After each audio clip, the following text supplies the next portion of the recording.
বন্ধুরা, আমি পূজা নতুন ব্লগ নিয়ে এলাম তোমাদের কাছে। তোমরা সবাই কেমন আছো? আশা করি সবাই খুব ভালো আছো। তো আমরাও কিন্তু বেশ মোটামুটি ভালোই আছি, চলছে দিনকাল এমনই। তো এই তো আমি এখন শুরু করলাম, এখন থেকে শুরু করলাম ব্লগটা। তো এখন বাজে 11টা। তো আমি গিয়েছিলাম একটু বাজারে, আজকে চিকেন বানাবো। তো আমার মামাম চিকেন আর মাছ ছাড়া কোনো রকম কিছু খাওয়ার পছন্দ করে না। যদি কোনো সময় ডাল বানাই, ও ডালটা একদম পছন্দ করে না। এমন একটা নেশা হয়ে গেছে, কিন্তু সবসময় ওকে দেই না। সপ্তাহে শুধু 2 দিন না হয়তো 3 দিন আমিও মানে ঘরে উঠাবো মাছ মাংস, তার বেশি উঠাবো না, কারণ এসব খাওয়ার সবসময় না দেওয়াই ভালো। তো আজকে শুক্রবার, তো আজকে এই চিকেন নিয়ে এলাম। একটু আগেই গেছিলাম বাজারে, বেশি দূর লাগেনি, সামনেই ছিল। এই তো এখন শুরু করছি। তো এই তো চলো, আর এখন থেকে স্টার্ট করছি। তোমরা দেখতে থাকো ব্লগটা, কী করছি সবটাই তোমাদের সাথে শেয়ার করব। তো চলো। এই যে আমার মামা দেখো কি করছে, কি অবস্থা দেখেছো? সবাইকে হাই বলে দাও। মামা, হাউ আর ইউ? তো বলো, আমি সিয়া, নতুন ব্লগে তোমাদের স্বাগতম। তোমাদেরকে ওয়েলকাম বলে দাও, ওয়েলকাম বলে দাও, তার সবাইকে ওয়েলকাম বলে দাও। তো এখন আমি করব দুপুরবেলার খাবারের আয়োজন। তো এই তো আমি চিকেন নিয়ে আসছি। তো এখন করব আমি চিকেন। পুতুলের জন্য আমি আলাদা বানাবো আর আমার জন্য আলাদা করব, যেহেতু ঝাল খায় না। আর আমি যখনই চিকেন নিয়ে আসে, মাছ নিয়ে আসি, আমি পুতুলের আমার জন্য একটু আলাদা করেই বানাই। আর যা যা সবজি মানে রোজ দিন যে সবজিগুলো খাই, আমি ওর সবজিগুলোই খাই, ঝাল একদমই দেই না। আর মাছ মাংসটা নিয়ে আসলে আমি আমার জন্য একটু অন্যরকমভাবে বানাই, কারণ মাছ মাংস ঝাল না ছাড়া একদম ভালো লাগে না। এই ঘরে কি অবস্থা দেখেছো? কারণ আমাদের যে মালিক আছে, যেখানে আমরা থাকি রেন্টে, তো ওরা ছাদ ঢালাই দিচ্ছিল। আর পুরো পাড়াটার মধ্যেই কিন্তু ছাদ ঢালাই হচ্ছে, মানে যাদের বাড়ি হচ্ছে মানে ছাদ ঢালাই করছে। তো প্রচুর কাজ চলছে এখানে। আজকের ওয়েদার কিন্তু একদম বলবো না খুবই ভালো, কিন্তু কি জানি এখন কখন কি হয়ে যায় কোনো ঠিক নেই। কিন্তু রৌদ্রটা খুব সুন্দর দিয়েছে, এখন পরিষ্কার রৌদ্র দিয়েছে, দেখতেই পাচ্ছ। ভীষণ সুন্দর ওয়েদার করেছে সকাল টাইমটা। আর এই দেখতে পাচ্ছ প্রচুর কাজ চলছে কিন্তু। তো তোমাদের দুপুরবেলার যে ভিউটা আছে সেটাই দেখালাম। তারপরে আমি করবো রান্নাটা করতে না অনেকটা সময় লেগে গেছিলো। আর পুতুলের সেন্টার থেকে কাকি আসছিলো, তো সেন্টারে কার্ডটা দিতে, সেখানে আমার 15 মিনিট একদম ওয়েস্ট চলে গেছে। সেখানে দাঁড়িয়ে থাকা, ওরা কি লিখছে না লিখছে সবটাই দেখালাম। মানে ওদের কোনো একটা সার্ভিসেস যেটা বলে, ওরাই বললো সার্ভিসের জন্য ওদের লাগবে নাকি বাচ্চাদের সবার কার্ড, যারা প্রেগনেন্সি আছে। তো সেটার জন্য অনেকটা সময় হয়ে গেছে। আর রান্নাও করতে অনেকটা লেট হয়ে গেছে, যেহেতু মাদের বাড়িতে আমি 11টার দিকে আসছিলাম। তারপরে এসে এই যে রসুন পেঁয়াজ সব কাটছি, মানে কি বলবো, ভালো লাগছে না, অনেকটা সময় হয়ে গেছে। পুতুলকে আবার স্নানও করাতে লাগবে। তো এরকম মানে দুপুর এই 2 ঘন্টার মধ্যে। আর 12:30টার দিকে আমার ফির পুতুলকে ওকে খাইয়ে ফির ঘুম পাঠিয়ে দিব। ফির টিউশনের সময় আছে 3টার সময়।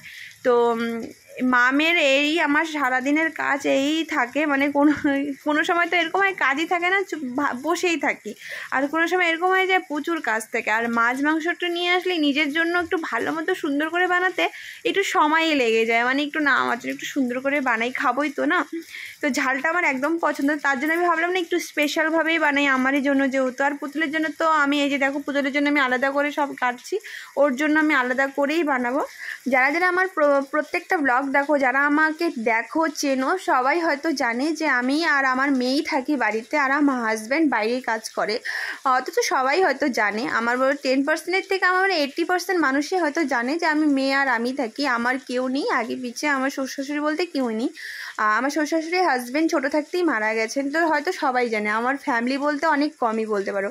আমার শ্বশুরবাড়িতে আমার অনেক আছে ফ্যামিলি, জয়েন্ট ফ্যামিলি বলতে পারো। তো সবাই নিজের জায়গায় থাকে, নিজেরই সংসারটাই দেখে। তো আমারও হাজব্যান্ড আমার সংসারটা দেখেছে, মানে আমরা আলাদাভাবে সেটেল হয়ে আছি। তো হয়তো অনেকেই জানো, আবার অনেকেই জানো না। কিন্তু কিছু কিছু মানুষরা, যারা আমরা উঠতে বসতে কথা বলি, যাদের সাথে একটু অনেক কিছু কথা শেয়ার করি, তারা হয়তো বলে, মানে অনেক কিছু কথা হয়তো আমাদের শেয়ার করে ফেলি। তো তারা অনেক হয়তো বলে যে আমি শ্বশুরবাড়িতে থাকি না, আমি সংসার করতে পারি না, এর জন্যই হয়তো আমি ছেড়ে ছুটে আমি জায়গাতে চলে আসছি।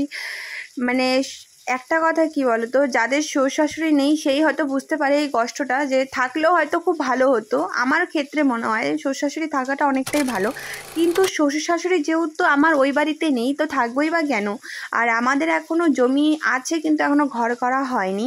তো সবাই সবার, আমার যে যারা আছে, আমার যে দাদারা আছে, সবাই সবাই নিজের নিজের সংসারটাই দেখেছে, তো কেনই বা ওখানে থাকবো যেখানে আমার বাড়ি নেই। তো আমি এসেছি টাউনে আমার নিজের কিছু মানে আমার বাচ্চার জন্য বা আমার নিজের জন্য, যে এখানে থাকলে হয়তো অনেক কিছু ভালো হবে আমার জন্য, যেটা আমি পার্সোনালি মনে করি। আর এখনকার দিনে আমার মনে হয় সবাই সবার ভালোটাই চায়, আমি আমার ভালোটাই চেয়েছি, সেই জন্য আমি এখানেই আছি। আর আমার হাজবেন্ড কিন্তু আগে এখানেই কাজ করেছে, সেই জন্য আমরা এখানেই সেটেল হয়েছি। কেন থাকে না, সংসার করতে সবসময় কাজ থাকে। তো বাচ্চাকে যে ছোট থেকে যে বড় করলাম, আমার ক্ষেত্রে যে কতটা কষ্ট হয়েছে সেটা হয়তো আমি জানি আর আমার ভগবানই জানে। তো যাই হোক, বেশি কথা বলবো না, কারণ সবাইকে তো বড় কথা বলা যায় না, বললে তো সবাই বলতে পারে অনেক কিছুই কথা, তো আমি আর কিছু বলবো না। তো যাই হোক, এটাই আমার কথা ছিল, আর তেমন আমার কোনো কথা নেই। তো বলতে তো চাই অনেক কিছুই কথা, কিন্তু আর বলতে পারি না, মানে হয়তো কেউ খারাপ পেয়ে যাবে সেই জন্য বলি না। কিন্তু হ্যাঁ, একবার যদি ধৈর্য শক্তি বেড়ে মানে কমে যায়, সেটা হয়তো আর আটকাতে পারবো না।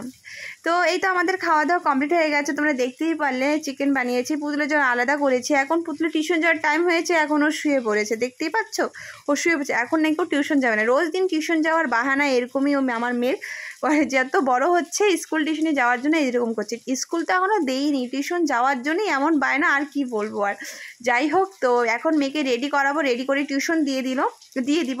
তারপর আমি মাসিদের বাড়িতে আসলাম। মাসিদের বাড়িতে বিকেলবেলা দেখো ওয়েদার দেখো কি খারাপ হয়ে গেছে, মানে বৃষ্টি। এই তো দেখলে মানে সকালবেলা দেখলে কত সুন্দর ওয়েদার না, এই দেখো বৃষ্টি পড়ে গেছে। তো এখন যাচ্ছি আমি টিউশনে, মেয়েকে আনতে যাচ্ছি। ওকে যেহেতু 3টার সময় আমি টিউশনে দিয়ে দিয়েছিলাম, তো এখন বাজে 4টা, 3টের আগে ওকে পৌঁছাই দিই, তারপরে 4টার 5 মিনিট আগে আমি নিয়ে আসি ওকে। 1 ঘন্টায়, পুরো 1 ঘন্টা পরে ম্যাম। তো যাই হোক, ওকে টিউশন থেকেই নিয়ে আসবো। আর এদিকে যে আমার একটা বৌদি আছে, ওর মেয়েও পড়ে, মানে আমার পুতুল আর ওর মেয়ে দুজনই একই সাথে টিউশনের মধ্যে পড়ে। তো বৌদিকে ডাকছি, যেহেতু আমি ওদিক থেকে আসলাম মাদের বাড়ির থেকে, তো বৌদিকে ডেকেই যাই। আমি রোজ দিন এদিক দিয়ে যাই, কারণ পুতুল নাকি ওর বন্ধুকে নিয়েই যাবে। তো এই ছুটি হয়ে গেছে পুতুলে, দেখি আসতে ছুটি হয়ে গেছে। এই দেখো কত সুন্দর না কিট্টু, আমি তো এদেরকে কিট্টু বলেই ডাকি। যাই হোক, আমার খুব ভালো লাগে, এদের আলাদা আলাদা নাম আছে। শ্যুট করা হয়নি, কারণ আমাদের এখানে প্রচুর পরিমাণে বৃষ্টি হচ্ছে, এতটাই বৃষ্টি মানে আর ভালো লাগছে না, কোনো রকম ভালো লাগছে না। খাওয়া দাওয়া করে শুয়ে পড়েছিলাম, আর ঠান্ডা ঠান্ডা ওয়েদার, তো ভালোই লাগছে ওয়েদারটা। বাট এই বৃষ্টির জন্য না আমরা বাইরে বেরোতে পারছি না, কোনো কিছু করতে পারছি। কালকে পার্লার যাওয়ার কথা ছিল, সেটা আবার গেলাম না, এত বৃষ্টির মধ্যে কীভাবে যাওয়া। ঠান্ডা করছে, আজকেও ঠান্ডা করছে প্রচুর। আজকে শনিবার, আমি এই ভিডিওটা আজকে পোস্ট করবো। হ্যাঁ, তো তোমরা টাইটেল অ্যান্ড থাম্বনেল দেখে বুঝতে পারছি আমি কিসের জন্য ভিডিওটা করছিলাম। আমি কিছুদিন আগে একটা ইনস্টাগ্রামে একটা আমার মানে আংটির একটা ফটো দিয়ে একটা গানের মিউজিক দিয়েছিলাম, তো আমার হাজব্যান্ড শখ পূরণ করে একটা। তো সেখানে আমার একটা বোন আমাকে পার্সোনালি মেসেজ করে বলেছে, দিদি আমাকে এই আংটিটার একটু ফটো পাঠিয়ে দিবে, আমি কেমন। তো 2-1জন বলেছিল, তো ভাবলাম যে বলার থেকে ভিডিও করেই দেখাই তোমাদেরকে। তো যাই হোক, তো সেটাই আমি আজকে তোমাদের দেখাবো। এই যে এটা হলো সেই রিংটা, থাকে আমি বের করে দেখাচ্ছি। এই যে এটা দেখতে পাচ্ছ, আমি পরে দেখাই। এটা আমার পুরো রেগুলার ইউজের জন্য, তো আমি পরি না, সত্যি কথা বলতে আমি একদমই পরি না, সোনা অনেক কমই পরি, মানে অনেক কম, মানে বলতে গেলে পরি নেই আমি সোনা একদম পরি না, ভালো লাগে না। তো এটাই হলো, তো আমি ফটো করে স্ক্রিনে দিয়ে দিব। যাই হোক, তো এটাই ছিল। আর এটা আমার একটা অনেক আগের একটা আংটি ছিল, সেটা আমি ভেঙে এটা বানিয়েছিলাম। আগের আংটিটা কি হয়েছিল, যে আংটিটা ছিল একটু বেশি হেভি ছিল, তো আমি পরতে পারতাম না তেমন। আর আমার হাজব্যান্ড 1 বছর আগেই অ্যানিভার্সারিতে গিফট করেছে, সেটা ঠিক মতো পরতেই পারছিলাম না। তার ছিল উপরের যে ডিজাইনটা, এই পাশে যে ডিজাইনটাই ছিল সেটা একদম পুরো ব্যাকা হয়ে গিয়েছিলো। তো সেই জন্য আর ভালো লাগছিল, আর কোথাও মানে একটা হাজব্যান্ড শখ করে একটা জিনিস দিয়েছিলো, সেটাও পরতে ঠিক মতন পারলাম না। তো হাজব্যান্ডকে বলার পর তো বললাম এটা ভেঙেই একটা রেগুলারের জন্য একটা আংটি বানিয়ে দাও আমাকে ভালো। তো যেখান থেকে বানিয়েছিল সে আলিপুরদুয়ার থেকে আমার একটা ভাস্তা আছে, সেই বানিয়ে দিয়েছিল। তো বললো এটাই তুমি, এটা ভালো হবে বৌদি, এটাই তুমি ঠিক মতন করে পড়তে পারবে, রেগুলার মানে একটু সিম্পল টাইপে বানিয়ে দিয়েছে। রেগুলার জন্য তো কি ইউজ করছি, রেগুলার তো ইউজই করি না, বললাম না আমার আংটি একদম সোনা, একদম মানে আমি পড়ি না বলতে গেলে। এই যে একটা আংটির উপর আছে এটাই পড়তে থাকি, এই দেখো সিটি গোল্ডের, এগুলো সব বেশিরভাগই আমি সিটি গোল্ডের সামান, আর এই কানের দুটো সোনার, এইটাই পড়ি, আর তাছাড়া বেশি কিছু পড়ি না। তো যাই হোক, তো বোনদেরকে বলবো যে এই আমি ফটোটা দিয়ে দিলাম। তো আর 2-1জনই বেশি বলেছিল, 2-1জনই। তো যাই হোক, বললাম তোমাদের সাথে একটু শেয়ার করে নিয়ে নিই। তো এই ছিল আজকের এই ভিডিওটা, শনিবার আজকে পোস্ট হবে। আর আজকে এই ভিডিওটা যদি তোমাদের ভালো লাগে অবশ্যই কিন্তু লাইক কমেন্ট অ্যান্ড চ্যানেলটাকে সাবস্ক্রাইব করতে একদমই ভুলে না। যারা ফেসবুক পেজ থেকে দেখছো অবশ্যই কিন্তু আমার পেজটাকে ফলো করে দিও। তো চলো নেক্সট ভিডিও দেখা হবে, সবাই ভালো থাকবে সুস্থ থাকবে কিন্তু। টাটা।